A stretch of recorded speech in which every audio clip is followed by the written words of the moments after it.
एक दिन गौतम बुद्ध अपने शिष्यों के साथ एकदम शांत बैठे हुए थे। उन्हें इस प्रकार बैठे हुए देख शिष्य चिंतित हुए कि कहीं वह अस्वस्थ तो नहीं है। एक शिष्य ने उनसे पूछा कि आज वो मौन क्यों बैठे हैं, क्या शिष्यों से कोई गलती हो भी है।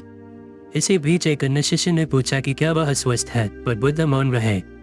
तभी कुछ दूर खड़ा व्यक्ति जोर से चिल्लाया, आज मुझे सभा में बैठने की अनुमति क्यों नहीं दी गई है।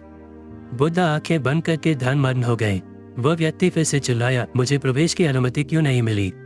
इसी बीच एक उदास शिष्य ने उसका पक्ष लेते हुए कहा कि उसे सभा में आने की अनुमति प्रदान दी जाए।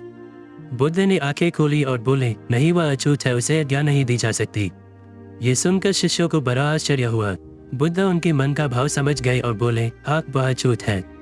इस पर ते शिष्य बोले, हमारे आश्रम में जात पात का कोई भेद ही नहीं, फिर वह अछूत कैसे हो गया।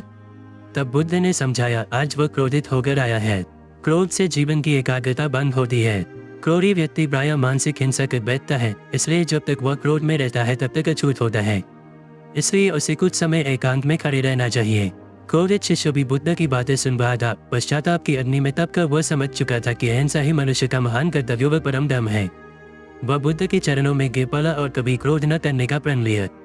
शिक्षा आशय यह है कि क्रोध के कारण व्यक्ति नृत्य कर बैठता है और पश्चाताप उसे बाद में होता है, जिसका कोई लाभ नहीं मिलता। इसलिए हमें क्रोध नहीं करना चाहिए।